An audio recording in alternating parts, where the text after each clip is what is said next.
মুছলমান যুৱতী মহিলাসকলৰ বাবে বেয়া খবৰ সন্ধিয়া ৭ বজাৰ পিছত বাহিৰলৈ ওলোৱা নিষেধ আৰোপ কৰা হৈছে ইছলামৰ কলংক হৈ পৰিছে এই সকল যুৱতী মহিলা ফটোৱা জাৰি কৰা হৈছে এই সকল যুৱতী মহিলাক লৈ সবিশেষ জনাইছো ভিডিঅটো এটা লাইক কৰি শেয়াৰ কৰি দিয়ক সন্ধিয়া ৭ বজাৰ পিছত ঘৰৰ পৰা বাহিৰলৈ ওলাব নোৱাৰিব মুছলমান যুৱতী আৰু মহিলা মুছলমান যুৱতী মহিলা দেৰিলৈকে ঘৰৰ পৰা বাহিৰত থকাটো বেয়া কথা এই ইছলাম ধৰ্মক ক্ষতি কৰে সন্ধিয়া হোৱাৰ লগে লগে ঘৰত থাকিব লাগে মুছলমান যুৱতী আৰু মহিলাসকল লগতে ইয়াকো কয় যে ইছলাম ধৰ্মক বদনাম কৰি আছে একাংশ মুছলমান যুৱতী মহিলাই ইছলাম ধৰ্মক ক্ষতি কৰি আছে একাংশ মুছলমান যুৱতী মহিলাই ধৰ্মীয় সভাৰ মিনা বছৰত সন্ধিয়া মুছলমান যুৱতী মহিলা অহাক লৈ খৰব একাংশ মুছলমান লোক ইছলাম ধৰ্মৰ ধৰ্মীয় সভাত সন্ধিয়া মহিলাৰ উপস্থিতিক লৈ খুব একাংশৰ তাৰ পাছতে সভাত এই সিদ্ধান্ত কিন্তু তাৰ বিপৰীতে একাংশৰ খুব এতিয়াও মুছলমান সমাজত যুৱতী মহিলাৰ স্বাধীনতা নাই নেকি বুলি প্ৰশ্ন কিছু লোকৰ অসমৰ এক ঠাইত সন্ধিয়া ৭ বছৰ পিছত ঘৰৰ পৰা বাহিৰলৈ ওলাব নোৱাৰিব মুছলমান মহিলাৰ ক্ষেত্ৰত এই কঠোৰ নিয়ম মানিছে যাৰ বাবে এতিয়া উত্তপ্ত হৈ পৰিছে পৰিস্থিতি ৰূপৈহাটৰ এক সভাত এই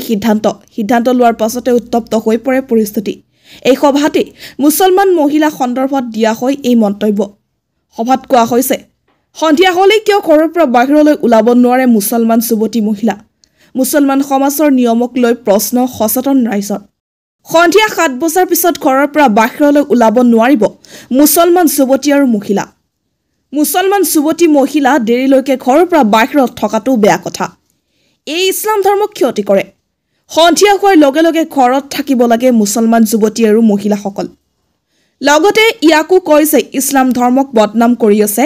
একাংশ মুছলমান যুৱতী মহিলাই ইছলাম ধৰ্মক ক্ষতি কৰি আছে একাংশ মুছলমান যুৱতী মহিলাই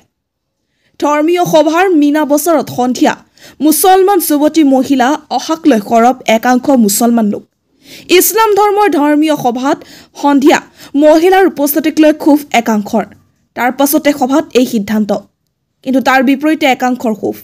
এতিয়াও মুছলমান সমাজত যুৱতী মহিলাৰ স্বাধীনতা নাই নেকি বুলি প্ৰশ্ন কিছু লোকৰ অসমৰ এক ঠাইত সন্ধিয়া ৭ বছৰ পিছত ঘৰৰ পৰা বাহিৰলৈ ওলাব নোৱাৰিব মুছলমান মহিলাৰ ক্ষেত্ৰত এই কঠোৰ নিয়ম মানিছে যাৰ বাবে এতিয়া উত্তপ্ত হৈ পৰিছে পৰিস্থিতি ৰূপৈহাটৰ এক সভাত এই সিদ্ধান্ত লোৱাৰ পাছতে উত্তপ্ত হৈ পৰে পৰিস্থিতি এই সভাতে মুছলমান মহিলা সন্দৰ্ভত দিয়া হয় এই মন্তব্য সভাত কোৱা হৈছে সন্ধিয়া হলে কিয় ঘৰৰ পৰা বাহিৰলৈ ওলাব নোৱাৰে মুছলমান যুৱতী মহিলা মুছলমান সমাজৰ নিয়মক লৈ প্ৰশ্ন সচেতন ৰাইজৰ